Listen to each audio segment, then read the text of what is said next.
Jika Anda punya masalah dalam kehidupan, maka mintakan solusinya kepada Allah. Perhatikan caranya ya, supaya masalah cepat selesai kalau Anda sedang punya masalah. Ketika bermohon itu apa yang dilakukan? Ternyata bukan bermohon biasa, ditunaikan dalam keadaan sholat. Masih berdiri sholatnya. Kalau sampai kalimat ini dia ucapkan benar sholatnya, maka apapun yang dia minta aku akan kabulkan seketika itu. Namun ternyata amin saja tidak cukup dalam ibadah. Karena kalimat amin itu di dalam Al-Quran diletakkan setelah kalimat Iyyaka na'budu wa iyyaka nasta'in ihdinas siratal mustaqim dan seterusnya ayat. Yang paling mendasar dalam kalimat Al-Fatihah yang ditutup dengan amin ini, letaknya kata para ulama tafsir, rahasia utamanya ada di kalimat Iyyaka na'budu wa iyyaka nasta'in. Kenapa Anda kemudian respon dengan amin setelah kita tuntas mengucapkan waladhdallin? Perhatikan rahasia besarnya, tercantum dalam hadis riwayat Abu Daud nomor hadis 649. Perhatikan kalimatnya, di sini letak rahasianya. An Abi Hurairah radhiyallahu ta'ala anhu qala, hadis riwayat Abu Hurairah semoga Allah meridai kepada beliau, beliau menyampaikan, qala Rasulullah sallallahu alaihi wasallam, Rasulullah sallallahu alaihi wasallam pernah bersabda, qala Allah azza wa jalla, Allah pernah memfirmankan dalam hadis qudsi. Jadi ini qudsi hadisnya. Qasamtu shalah baini wa baina 'abdi ala qismain. Saya bagi salat kata Allah sebagai hak dan kewajiban antara aku dengan hambaku. Wali 'abdi ma sa'al, dan kalau hambaku, perhatikan garisnya. Kalau hambaku benar menunaikan salatnya, aku akan kabulkan apapun yang dia minta seketika. Kalau dia benar menunaikan salatnya, aku akan kabulkan apapun yang dia minta seketika. Perhatikan kalimatnya.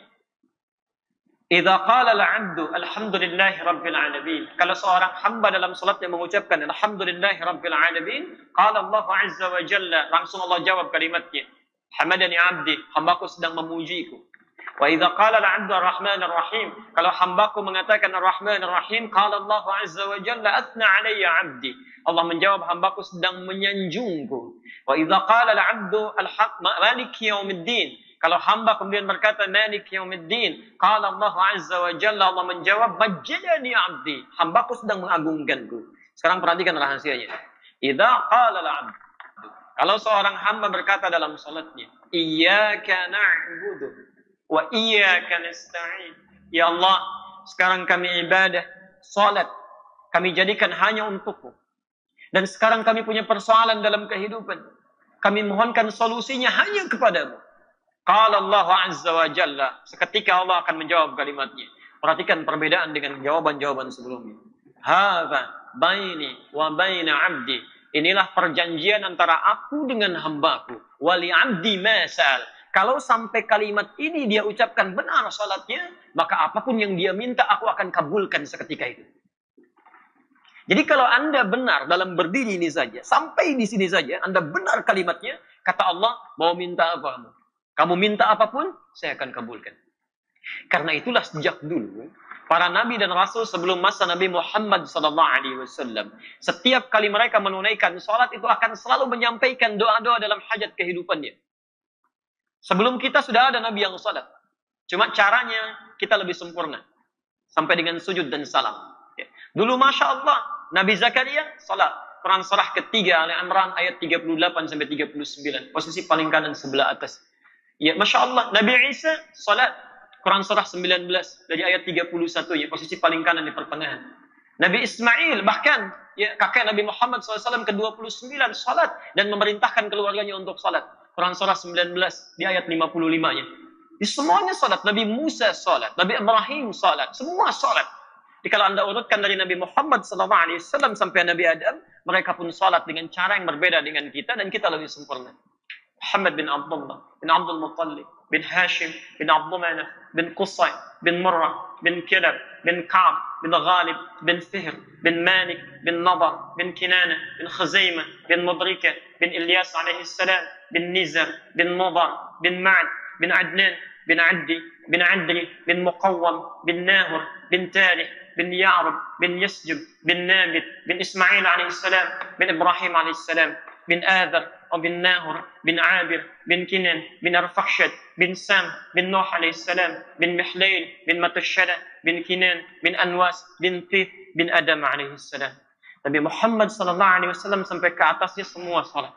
Perhatikan, apa yang paling hebat terjadi? Pernah dulu ada 2 orang menikah. Setelah berumah tangga ternyata secara medis divonis tidak mungkin punya keturunan. Suaminya rambutnya sudah memutih, fisiknya sudah letih. Istrinya divonis secara klinis menopause dan mandul. Secara medis mustahil. Maka apa yang terjadi? Perhatikan kaidah Qur'annya, ini manhaj untuk kita semua. Quran surah ketiga Ali Imran ayat 38, posisi paling kanan sebelah atas. Hunalika da'a Zakaria rabbah.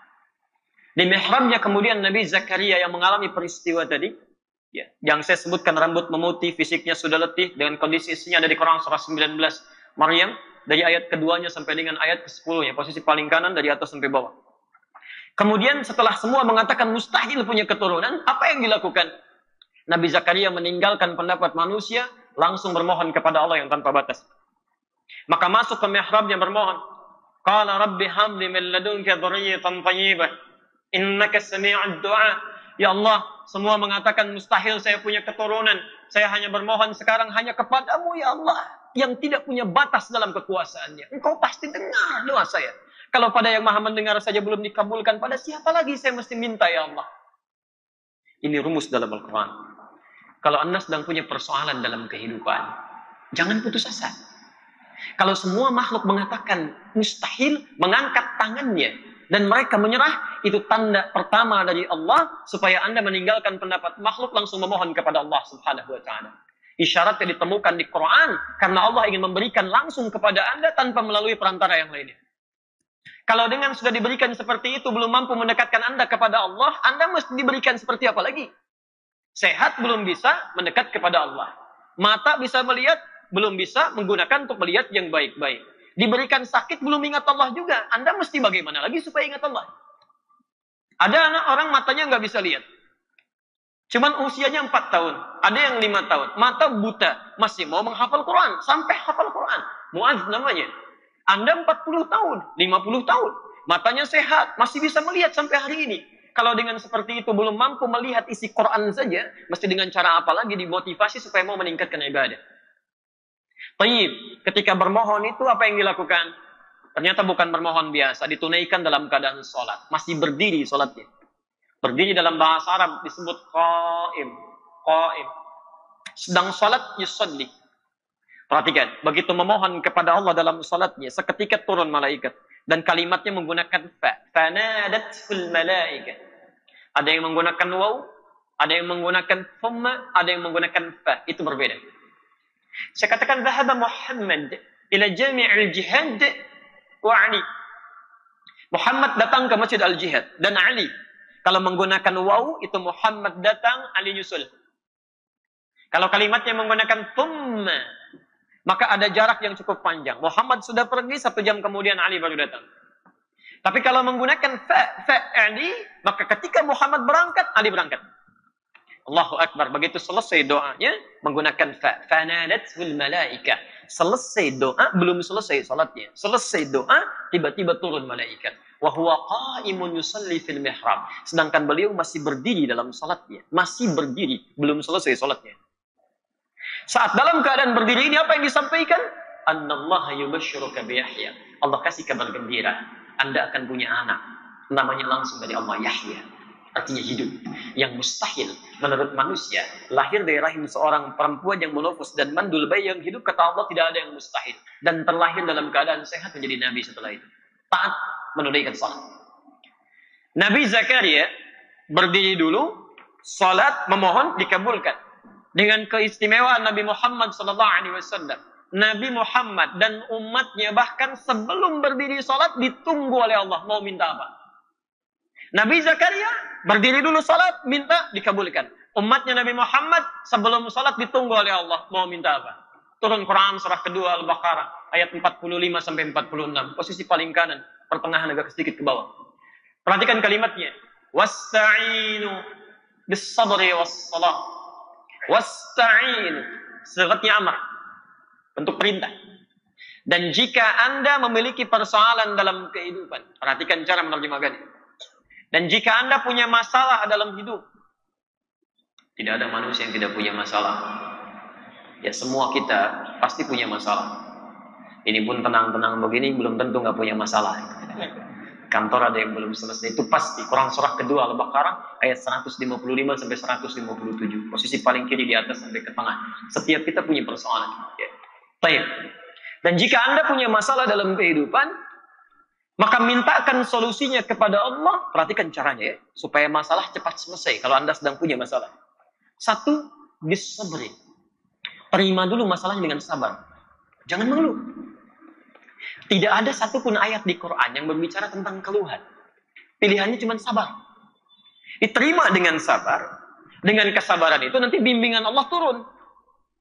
Perhatikan rumus ya. Rumus kesabaran dalam Al-Quran tentang masalah. Lihat rumusnya. Quran surah kedua Al-Baqarah ayat 286. La yukallifullahu nafsan illa wus'aha. Allah sampaikan, tidak mungkin Allah menguji, menitipkan masalah pada seseorang, kecuali dia sanggup mengatasinya. Artinya kalau Anda sedang diberikan masalah, diberikan ujian, artinya Anda sanggup mengatasinya. Jadi sekarang kalau Anda sedang punya masalah berat, luar biasa, itu artinya cuma Anda yang sanggup, yang lain belum tentu bisa. Karena itu dititipkan kepada Anda, bukan pada yang lain. Jelas ya?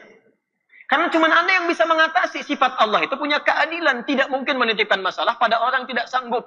Kalau Anda sedang punya masalah luar biasa, artinya hanya Anda yang sanggup mengatasinya. Yang lain tidak. Dan tidak usah pasang status. Memang hanya saya yang bisa mengatasinya. La yukallifullahu nafsan illa wus'aha. Diterima dengan sabar. Sifat adil Allah ini, Masya Allah, bukan hanya melekat pada manusia. Binatang pun mendapatkannya. Tumbuhan pun meraih. Tahu cicak? Bagaimana beraktivitas? Merayap. Di mana? Di dinding. Apa makanannya? Nyamuk. Nyamuk bagaimana aktivitasnya? Terbang. Di mana sifat keadilan Allah? Makanannya bisa terbang, cicaknya nggak bisa terbang. Kalau nyamuknya jenius, itu jadi permainan. Cicak. Gitu. Tapi perhatikan, turun kemudian keadilan Allah di sini. Dan disinilah kemudian hikmah besar kita dapatkan. Orang tua kita hanya mengajarkan sedikit lirik untuk memahamkan itu. Cicak-cicak di dinding. Diam-diam, Allahu Akbar. Cuman diam-diam merayap. Keadilan Allah hanya memerintahkan kamu merayap ya. Dia merayap walaupun cuman diam-diam. Perhatikan, ketika cicaknya mengikuti ikhtiar yang ditetapkan Allah, merayap dia sekalipun diam-diam, yang terjadi setelahnya apa? Datang seekor, Allahu Akbar. Nyamuknya yang datang, bukan cicak yang mendatangi nyamuk. Dia cuma dituntut merayap walaupun diam-diam. Rizkinya datang, bukan cicak yang mendatangi nyamuk. Nyamuknya yang datang. Siapa yang mendatangkan nyamuk pada cicak? Kalau dia tidak merayap, gak akan datang, Pak. Cicak saja yang tidak dihisab, rizkinya ada. Apalagi antum yang dihisab. Datang seekor nyamuk, setelah itu, silahkan. Ya. Jadi selalu gitu kan, ada kebaikan yang bisa kita dapatkan. Jadi rumus dalam kehidupan, ketika Anda mendapatkan masalah, terima dengan sabar. Tapi tidak cukup sampai situ. Wassalah. Dan saat sholat, mintakan solusinya. Minta kepada Allah. Makanya kalimatnya ketika wasta'inu itu kata perintah. Lihat, wasta'inu itu bentuk perintah. Kalau ingin dirubah jadi bentuk permintaan, maka dirubah kalimatnya dari wasta'inu menjadi nasta'in. Itu bentuk permintaan. Wasta'inu dirubah jadi bentuk nasta'in. Ya Allah, Engkau perintahkan kami minta, sekarang kami memohon solusinya. Nasta'in. Kepada siapa? Kepadamu ya Allah. Iyyaka nasta'in. Saya mau tanya, apakah dalam sholat kita mengucapkan kalimat iyyaka nasta'in? Saat sujud atau saat rukuk? Berdiri. Bukan sujud, bukan rukuk, berdiri. Iyyaka na'budu wa iyyaka nasta'in. Bukankah Nabi Zakaria bermohon saat berdiri? Beliau minta dikabulkan. Kita belum minta, sudah ditunggu oleh Allah. Tunaikan salat, lakukan. Saya tunggu. Kamu minta wa iyyaka nasta'in? Dijawab di hadis qudsi. Ada baini wa baina 'abdi wa li 'abdi ma sa'ad. Ini perjanjian antara aku dengan hambaku. Kalau hambaku benar salatnya, maka akan kabulkan apapun yang dia minta. Allahu Akbar. Nah, karena itulah Bapak dan Ibu sekalian, dalam masalah salat ini Nabi tegas sekali. Dan tidak ada toleransi-toleransi yang sangat tinggi di sini. Semua diberikan ketentuan yang jelas, dalil yang benar, sehingga ketika diikuti semua itu diharapkan semua orang sholat mendapatkan keutamaan yang dimaksudkan. Itu baru satu. Antum hati-hati ya di sini ya. Pernah dulu di zaman Nabi, ada orang masuk ke masjid Nabi, namanya Khalad Az-Zurairi. Sholat di samping Nabi. Tapi jadi bermasalah. Itu ada di Al-Bukhari, nomor hadis 751, 757, di hadis Muslim nomor hadis 397. Babnya babul mustifis salat, bab tentang orang yang salatnya bermasalah. Qila bima ma'na, dikatakan ja'a rajulun ila Nabi sallallahu alaihi wasallam. Datang seorang lelaki kepada Nabi sallallahu alaihi wasallam. Fadakhala ila al-Masjid an-Nabawi, maka masuk ke Masjid Nabi. Fa shalla bi janbin Nabi sallallahu alaihi wasallam. Maka salat di samping Nabi sallallahu alaihi wasallam. Dari mulai takbir sampai dengan salam. Falamma sallama yaminan wa shimala, tatkala salam ke kanan dan ke kiri, tiba-tiba faqala lahu an-nabiy sallallahu alaihi wasallam. Nabi sallallahu alaihi wasallam langsung berkata pada orang itu, "Shalli fa innaka lam tusalli." Anda salat lagi karena Anda belum salat. Padahal sudah salat. Fa'ada salatahu thalatha marrat. Kemudian ia mengulangi salatnya sampai dengan 3 kali. Faqala lahu an-nabiy sallallahu alaihi wasallam mithla ma kana. Setiap kali dia salam, Nabi tetap mengulangi kalimat yang sama. Ulangi salatnya, kamu belum salat. Faqala ya Rasulullah ma ahsanu ghaira. Maka dia berkata, ya Rasulullah, saya tidak bisa lebih baik lagi daripada ini. Faqala lahu an-nabiy sallallahu alaihi wasallam. Maka Nabi berkata kepada orang ini setelah dia mengatakan, "Alimni, tolong ajarkan saya." Kata Nabi, "Idza qumta ila shalah fa asbighul wudu." Kalau ingin salatnya sempurna, begini, sempurnakan dulu wudunya, dicontohkan Rasulullah. Kemudian famastaqbilil qiblah, menghadap ke arah kiblat, begini caranya. Diatur dari mulai berdirinya, merapatkan safnya, sampai dengan kemudian bertakbir sampai salamnya. Setelah selesai itulah kita mendengar kalimat sampai hari ini. Sallu kama ra'aitumuni usalli. Al-Bukhari nomor hadis 651. Salatlah kalian persis seperti melihat saya ini salat. Nah, ternyata praktek Nabi ini meminta kita salat seperti pernah melihat Nabi salat. Dulu sahabat melihat dan mengajarkan pada generasi setelahnya, bukan ingin membebani kita salat, tapi supaya salat kita benar. Dengan benarnya salat itu, manfaat salat bisa kita dapatkan dalam kehidupan. Minimal doa kita bisa dijawab oleh Allah. Bukankah dalam semua gerakan salat ada doanya?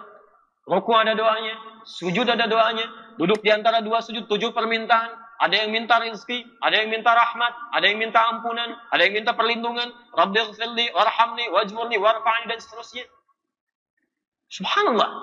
Jadi ada kebaikan di situ. Itu baru 1, belum 4 yang lainnya. Karena Allah menjamin ada 5 kebaikan yang diberikan pada orang yang sholatnya benar, yang tidak akan pernah diberikan pada yang tidak sholat, atau bahkan orang sholat tapi sholatnya tidak seperti yang diinginkan oleh Al-Quran dan dituntun oleh Rasulullah SAW. Baik.